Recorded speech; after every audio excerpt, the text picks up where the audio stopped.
بسم اللہ الرحمن الرحیم۔ رہیں گی قرآن کو مٹانے کی سازشیں ناکام، کہ نور آج ہے اور نور کل ہے قرآن کا۔ اور سن اے خبیث، سویڈن میں قرآن پاک کو نظر آتش کرنے والا وہ بدبخت، سن اے خبیث، تیرے جیسے کتنے آئے کتنے گئے، مگر ہر ایک حرف بے بدل ہے قرآن کا۔ اب تشریف لاتے ہیں حضرت علامہ مفتی محمد بشیر احمد کرم صاحب۔ نعرہ تکبیر، نعرہ رسالت، حرمت قرآن پر، ہاتھوں کو بلند کریں، حرمت قرآن پر، ہم عظمت قرآن کے۔ زندہ باد زندہ باد۔ نحمده ونصلي ونسلم على رسوله الكريم، اما بعد فاعوذ بالله من الشيطان الرجيم، بسم الله الرحمن الرحيم، انا نحن نزلنا الذکر وانا له لحافظون، صدق اللہ مولانا العظیم۔ ذی قدر، ذی احترام، معزز و محتشم حضرات علماء کرام، معزز برادران اسلام، بحمد اللہ تعالی انجمن علماء مصطفیٰ کی دعوت پر جملہ تنظیمات اہل سنت پنڈ دادر خان آج اپنی محبتوں کا اظہار کرنے کے لیے یہاں جمع ہیں۔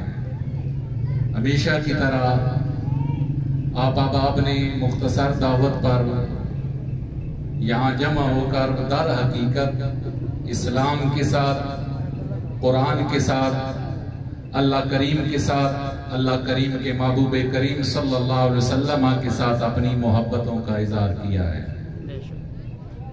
ہم دیکھتے ہیں یہاں سیاسی اجتماعات بھی ہوتے ہیں، بڑی لمبی محنتوں کے باوجود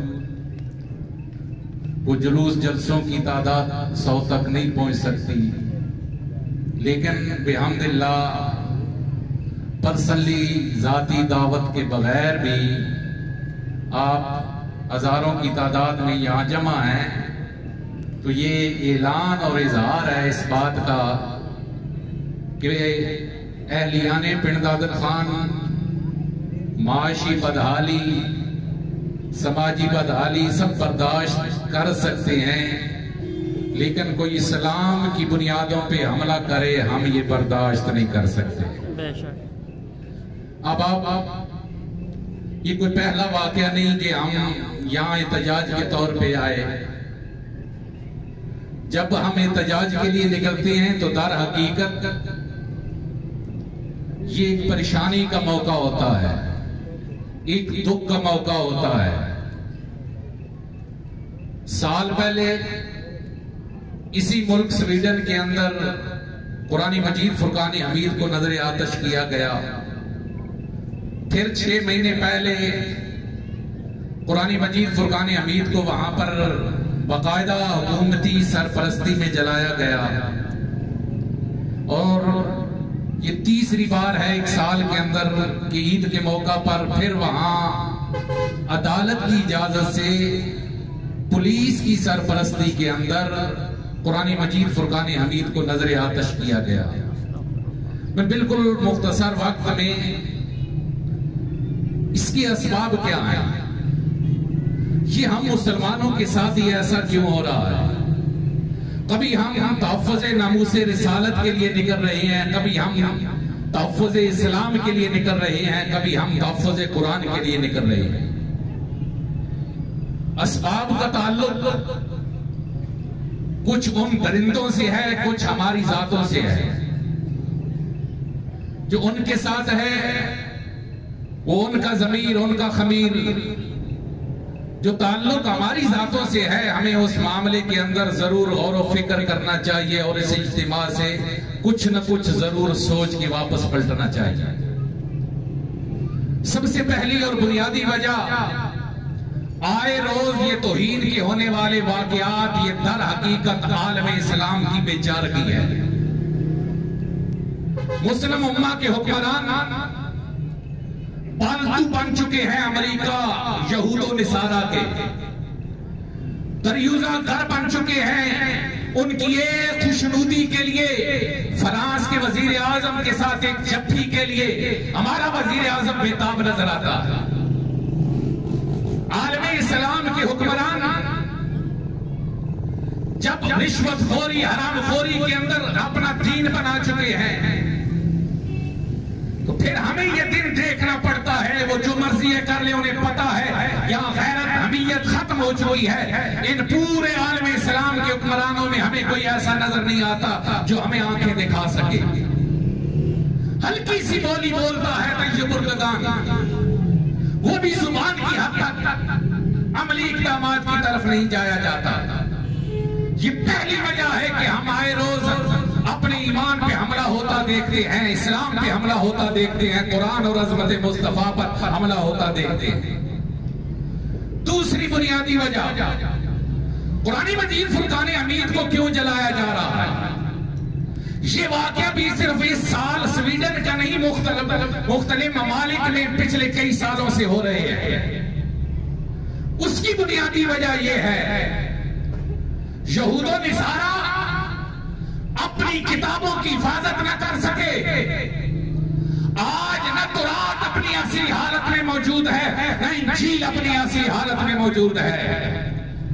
قرآن نے چیلنج کیا اِنَّا نَحْنُ نَزَّلْنَا الذِّكْرَ وَإِنَّا لَهُ لَحَافِظُونَ. قرآن محفوظ رہے گا، کائنات بدل جائے گی، قرآن میں تغیر کوئی نہیں کر سکتا. یہ رب کا چیلنج تھا. اس چیلنج کو یہود و نصارہ نے قبول کرتے ہوئے اس کے اندر تغیر و تبدل کرنے کی کوشش کی. علماء تشریف فرما ہے سینکڑوں نہیں، ہزاروں نہیں، لاکھوں غلط نسخے چھاپے گئے. قرآن مجید فرقان حمید کے اندر تعریف دی گئی، اربوں ڈالر خرچ کیے گئے کہ قرآن تبدیل کیا جا سکے. لیکن کئی سالوں کی محنت کے بعد جب سروے رپورٹ آتی ہے تو وہ بے بس نظر آتے ہیں. سروے رپورٹ یہ ہے ہم نے قرآن لاکھوں نسخوں کے اندر تبدیل کر دیا ہے لیکن کروڑوں دلوں کے اندر قرآن آج بھی محفوظ موجود ہے.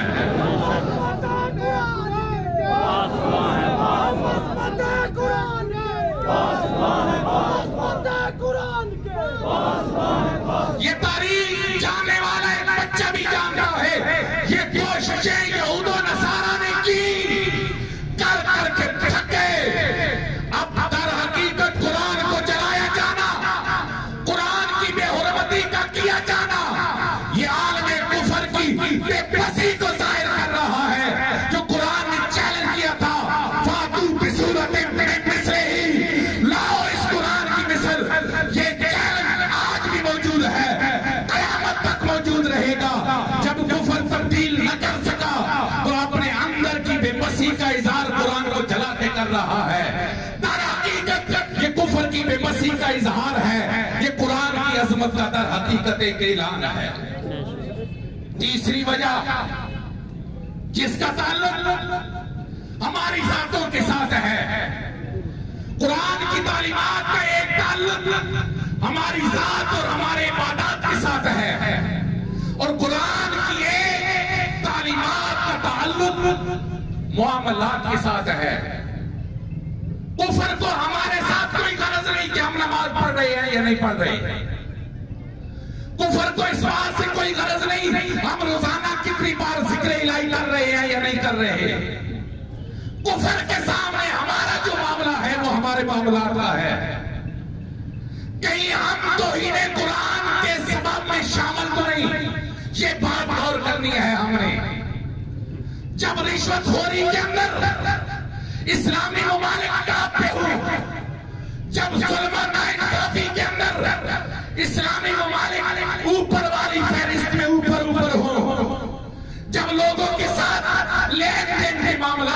اندر جھوٹ میں سر فہرست مسلمان ہو تو پھر کافر دیکھنے والا وہ کتاب کو نہیں دیکھتا، کتاب کی عملی تفسیر مسلمان کو دیکھتا ہے۔ جب اسے جھوٹ بولتا دیکھتا ہے وہ سمجھتا ہے کہ شاید یہ قرآن کی تعلیم ہے، جب وہ انہیں ظلم کرتا دیکھتا ہے تو یہ سمجھتا ہے شاید ان کی دین کی یہ تعلیم ہے، اس لیے وہ اسے جلانا چاہتا ہے۔ مسلمانوں، جہاں ہم عبادت کی طرف رجحان رکھتے ہیں وہاں ہمیں اپنے معاملات کے اندر بھی قرآن کی تعلیمات کو نافذ کرنا ہوگا۔ خدا کی قسم، قرآن کی ایک آیت ایسی ہے جو معاشرے کے اندر انقلاب برپا کر دینے والی ہے۔ ہمیں اپنے معاملات کو قرآن کی تعلیمات کے سائے میں لانا ہوگا۔ اور پھر اب چوتھی چیز، خوراک کا اثر طبیعت پر، میلان پر ہوتا ہے۔ یہ جو بدبخت آئے روز گستاخیاں اور بے ادبیاں کرتے ہیں، ان کی خوراک خنزیر ہے، اور خنزیر بدترین جانور ہے۔ جانوروں میں سے بغیرت ترین جو جانور ہے وہ خنزیر ہے۔ جو انسان کی خوراک ہوتی ہے اس خوراک کا اثر ان کی طبیعت پہ ہوتا ہے، اس لیے جب ان کی طبیعت کے اندر بغیرتی شامل ہو چکی ہے، اس لیے کبھی وہ رسول اللہ کی عظمت پہ حملہ کرتے ہیں، کبھی قرآن کی عظمت پہ حملہ کرتے ہیں۔ اب ہمیں کرنے کی کیا ضرورت ہے؟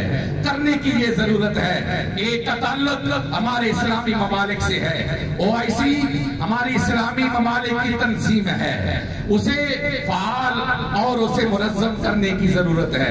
سارے مسلمان ممالک اس بات پہ یکجا ہو جائیں کہ وہ سب کچھ برداشت کریں گے لیکن عظمت اسلام پہ حملہ برداشت نہیں کریں گے۔ اور دوسرا، ہم سب اپنی زندگیوں کے اندر قرآن مجید کو جب نافذ کریں گے، اپنے لین دین کے معاملات، ہم نماز بھی پڑھ رہے ہیں، اب وہاں کا نمازی جب وہاں جا کر دکان پہ بیٹھا جھوٹ بول رہا ہے، یقیناً قرآن پہ حرف آئے گا۔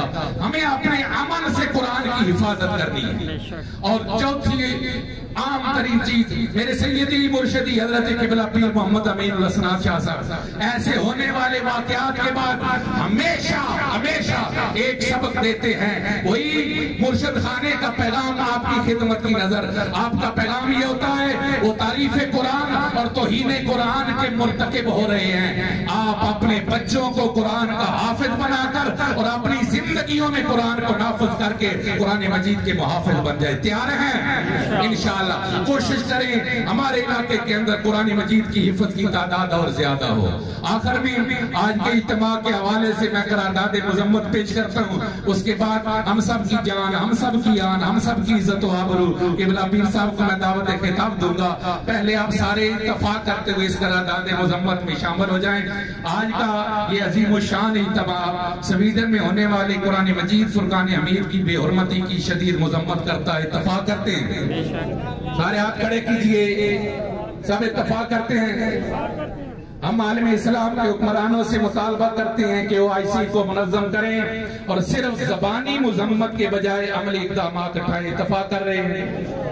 نمبر 3، ہم حکومت پاکستان سے مطالبہ کرتے ہیں کہ سویڈن کے ساتھ سفارتی تعلقات منقطع کرتے ہوئے تجارتی بائیکاٹ کا بھی اعلان کریں، اور آپ پرسنلی زندگی کے اندر بھی اشیاء خریدتے وقت ایسے ممالک جو توہین رسالت، توہین اسلام یا توہین قرآن کے مرتکب ہیں، ان کی اشیاء کے ساتھ ضرور بائیکاٹ کیجئے۔ اتفاق کرتے ہیں۔ اب میں آپ کی محبتوں میں دعوت خطاب دے رہا ہوں۔ استاذ العلماء الفضلاء، ہم سب کی عزت، ہمارے علاقے کی پہچان حضرت قبلہ پیر محمد انور قریشی ہاشمی صاحب کو ذرا جو جلوس والا ماحول ہوتا ہے نا، جلسے کا اور ہوتا ہے، جلوس کا ہو رہا ہے۔ میں نے دوران تقریر آپ کو بالکل زحمت نہیں دی، لیکن اب آپ اپنی محبتوں کا اظہار کیجئے۔ یہ در و دیوار گواہ بن جائیں کہ یہ خدا کی کبریائی، مصطفیٰ کریم کی رسالت اور عظمت قرآن کی حفاظت کے لیے کھڑے ہیں۔ نعرہ تکبیر! بابے، بوڑھے، جوان، بچے سب اپنے ہاتھوں کو کھڑے کر کے آوازوں کو بلند کیجئے۔ نعرہ تکبیر! نعرہ رسالت! نعرہ رسالت! نعرہ تحقیق! اس نعرہ تحقیق میں آج حضرت سیدنا عثمان غنی کو بھی سلام عقیدت جمعۃ المبارک 18 سے حضرت عثمان غنی کا یوم شہادت ہے، اور قرآن کی حفاظت